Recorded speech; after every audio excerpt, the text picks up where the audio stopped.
Hi, I'm Sibongiseni Kumalo, the Dean of Regenesys.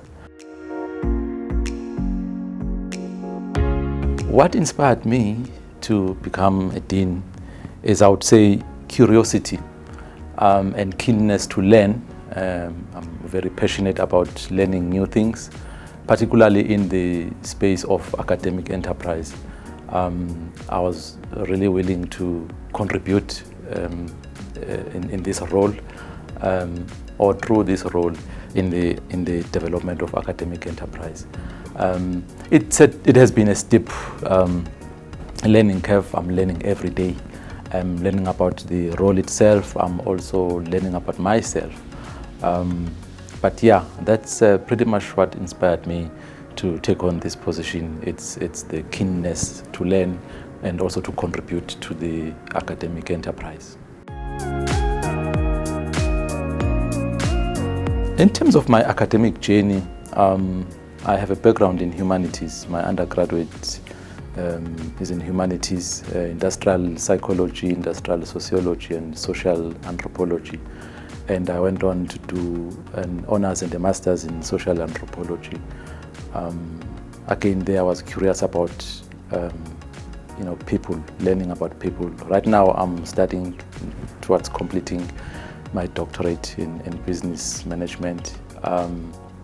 So for me, it's very important to have understanding of both the softer elements of business, but also the hard elements of business,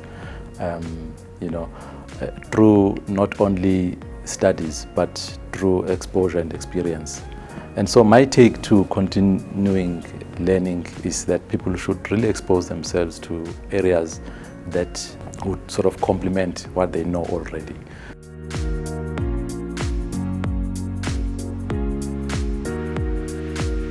One would be, again, independent thinking. You should be able to display a certain level of curiosity around what's known already, and be a critical thinker around that, and be able to question and stand your ground in as far as pursuing your research in the quest of understanding more and more of those areas that you are curious about. So independent thinking is one of those. It's a good quality, because you won't be swayed easily. Even if you accept other opinions, you still have your own, which is based on what you have researched or found out. But also intellectual curiosity.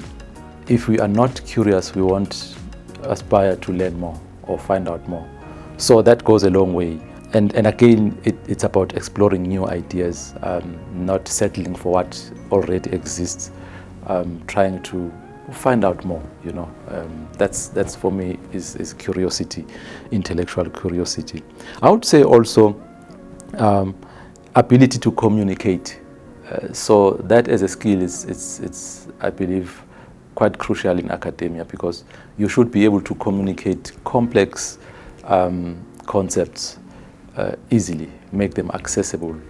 Processes, you should be able to communicate that both in writing, but also to present them orally in a way that is accessible to others, because anything else really would just defeat the purpose of communication. So ability to communicate is one quality. And I will also add that in academia, we should be a bit organized and have the ability to manage our time, because there are tight deadlines.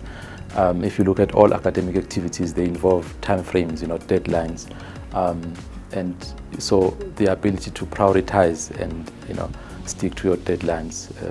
So I guess to be organized and to be able to manage your time is one such quality. And I think to a greater extent our colleagues are exposed to that. I do encourage that people participate in terms of exposing themselves to situations and activities that will help them develop in that regard. So curiosity, for example, there are opportunities for people to attend research workshops and to publish and present papers in conferences. So again, that stimulates an academic in this academic space, and I believe those opportunities are open to all of us.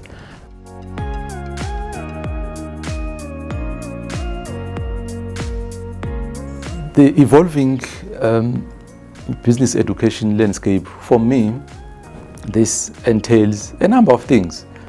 Focus is now more and more on technology and data. And so in our space, more and more we should be able to expose our students to data, how to use data and analyze it, how to be responsible also with data. And I believe in this era of online learning, there is a greater extent of flexibility that students expect. And so customizing programs in terms of schedules and creating opportunities for students to participate online wherever they may be, counts a lot in this day and age. And to that extent, Regenesys has made opportunities for students to attend on different modes. We've got weekend modes or weekend classes to cater for individuals who otherwise will not be able to attend during the week. We've got classes in the evening, again, to cater for individuals who otherwise will not be able to attend during the day, during the week. So that level of flexibility, to some extent, is going to be more and more demanded by our students out there. But also, business education should, consider the multidisciplinary approach. Business schools, as it were, should be open to other disciplines because, academia is about creation of knowledge, teaching, etc. And so we shouldn't shy away from other disciplines which could possibly positively contribute to the business landscape. That just creates, a nice balance. And again, it prepares our candidates, it prepares graduates to be well-rounded, graduates as they live, as they go to the real world of work, as they contribute in different fields. So exposure to different sort of approaches and paradigms and disciplines, I think, is something of consideration more and more in terms of the business education. I would also say, a focus on entrepreneurship and innovation. Looking at our situation, for example, in South Africa with high levels of unemployment, we've got graduates who could benefit from setting up businesses. And so business schools should be able to be in the forefront of helping such graduates, of helping students understand and be competent enough to be able to start their own business ventures. So we need to teach them theoretically, yes, entrepreneurship, innovation, but to support them setting up their entities, in a way, as part of what you may call community engagement, to see them succeed and contributing, positively in the economy and themselves being able to employ, other people or creating job opportunities. And I think that, to me, is one area in the business landscape that requires consideration. Now, having said that, what is Regenesys doing in terms of this evolving business education landscape? We, at the top of our minds, we have had conversations here, and we sort of came up with a concept of future-proofing our graduates. And with that, we came up with a list of graduate attributes. And these graduate attributes is something we have embedded, in our facilitation, in our lecturers, and in the material that we give to our students, in the way in which we assess, because we want our graduates to come across a certain way in terms of the future. We're trying to make them or give them some competitive advantage when they leave, when they graduate and go to the real world. I won't list all graduate attributes in this instance, but the ability to think differently. I think the business landscape has to teach business schools, as it were, have to be able to teach graduates abilities to think differently, to come up with different solutions, and to think about the way in which they think as well, metacognition, as it were. And then, of course, the issue of conscious leadership. Again, it's an important element for consideration in the business education landscape. To what extent do we expose our students to those conversations? Do we really want them to go out and be successful in their ventures and not say anything about ethical conduct? So that goes a long way, I believe. An emphasis in terms of ethical and sustainable business practices should be at the core of what we deliver to our students and conversations that we have.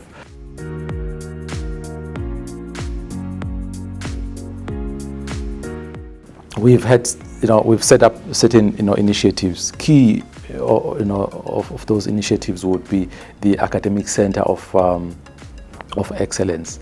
This Center of Excellence is really there to support students who may be struggling or who otherwise would struggle with their academic work, academic writing. Some may be coming straight from schools where they haven't really quite been exposed to the rigor of academic writing.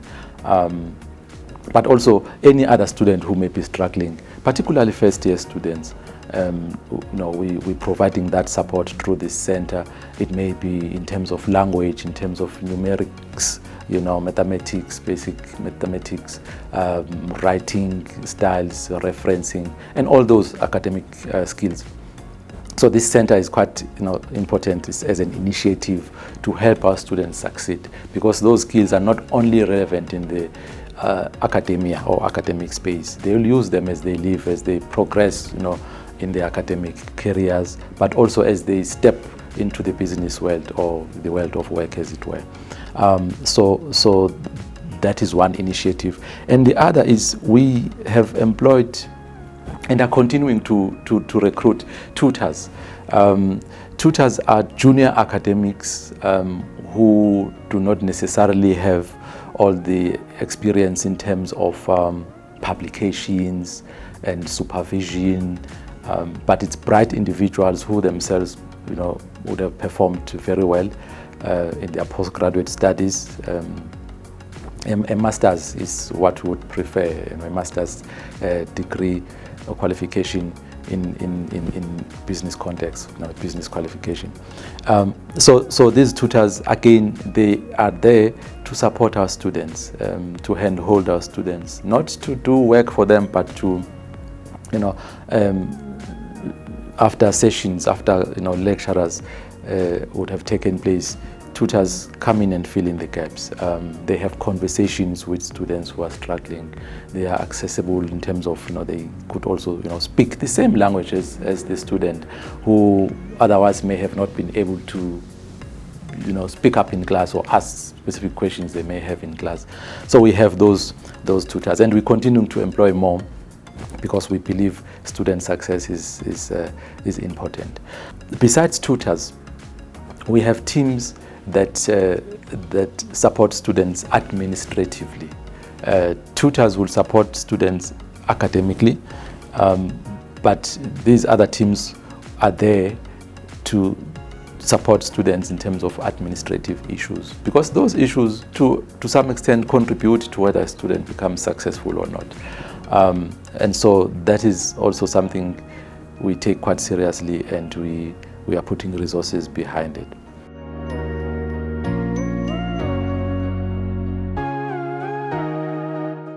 Industry partnerships are very important in this space where we exist as Regenesys, because what we teach has to be in line with realities out there, realities of industry. And so we can't afford to talk past each other. We can't afford to churn out graduates who are not relevant in the world of work, in the industry, as it were. And so it's quite important for us to bring on board, industry players, industry experts, to advise in terms of our curriculum design, to be part of those conversations, to review, what goes into the curriculum way before it's accredited, as part of, preparing, curriculum for accreditation, but also throughout, because things do change over time, and we need to remain current and relevant. So industry experts, come in hand in that regard, because they will look at what we are currently offering and say, tweak here and there, change here. This is no longer the case. This is a new trend. This is, a new trend that's in, and they would advise us on that basis. And to that extent, we have communities of best practices. These started off as academic clusters, but they've since evolved to become, communities of best practices, in that they involve faculty, internal faculty. They involve these subject matter experts who may be academics from other institutions. They involve, as I've just said now, industry experts who come in with industry knowledge and advice. They involve students as well, because we can't design and work around improving curriculum and what we deliver without considering the voice of a student. And so we rope in students in that sense, for them to give their own input. And some of these students may themselves be those experts in the industry. As it happens, our students here come from diverse backgrounds and exposures. And so that's important. So for me, that's one initiative that stands out in terms of making sure that we maintain industry partnerships. It's good for industry itself, because industry has a say in what institution delivers, but also industry can make suggestions in terms of what could be put together as new products, new sort of qualifications that could be potentially be conceptualized and be accredited through Council on Higher Education, etc. And sometimes not even programs that are accredited. It could be short learning programs. It could be customized courses that are required at that point in time as they become relevant. So that's quite important for us to consider, and we improving continuously in that regard. We have more and more of these industry partners displaying interest to work with us. Some have approached us, others we do approach.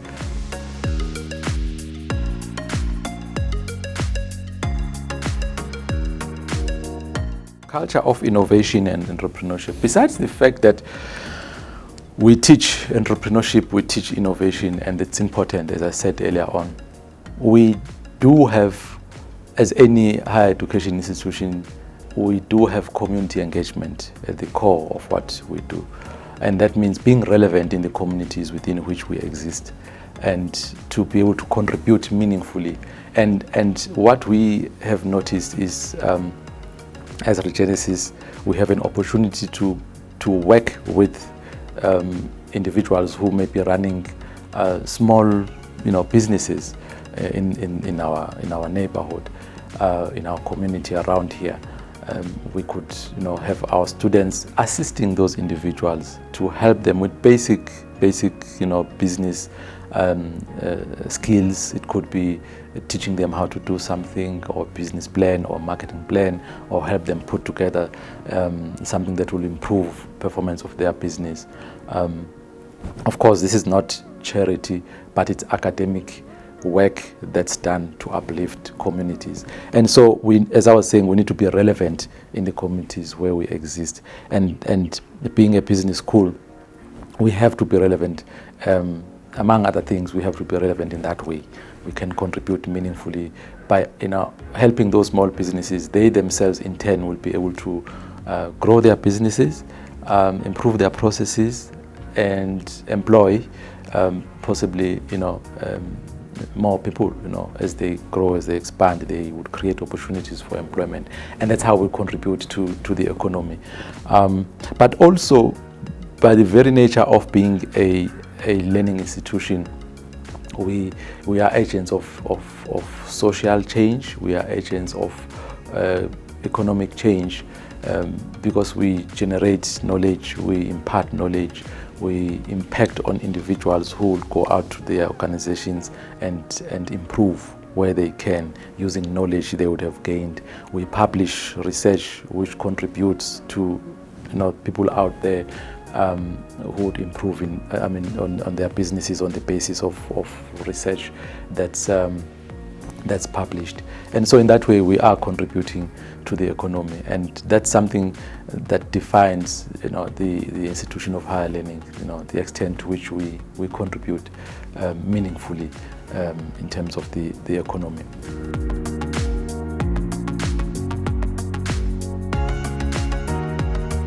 So what advice would I give to my colleagues in academia? I think that's an important question, but I'm not sure if I'm qualified to respond to that question, because myself, I'm still learning. However, from what I've sort of gotten to understand over the years, the journey for me is still quite long. But I can say we need to be open-minded. We need to be open to criticism that grows us, because criticism makes us realize blind spots which we would otherwise not be able to see. For us to improve, we need to know what we need to improve on, and so we need to approach feedback positively. However, it's given to us. We need to receive it positively.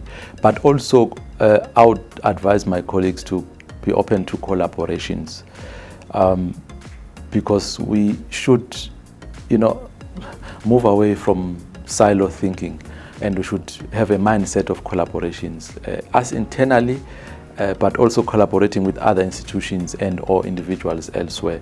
It may be easier that way. I said earlier on something about multidisciplinary sort of approach, and in that way, if we collaborate, we may collaborate with individuals from other disciplines and come up with an academic paper that is quite relevant and that may contribute positively in the economy, as it were. So I believe that is important. But also, being in the academic space, we need to expose ourselves to teaching effectively, because through teaching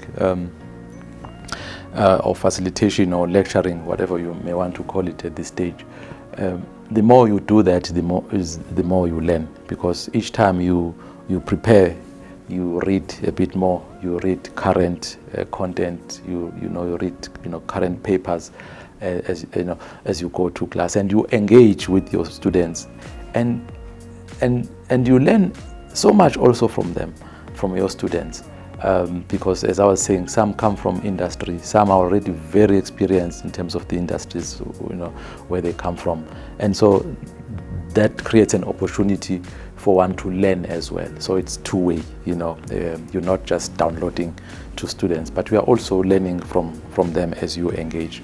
So I think colleagues should be open to opportunities where they would be required to teach. But also maybe just networking. Allow yourself to be known out there and to know others, and network, because who knows, there would be a number of other opportunities that stem up from that. We can always collaborate only if we know and have come across each other or each other's work. So let's allow for that to happen as much as we can. Thank you.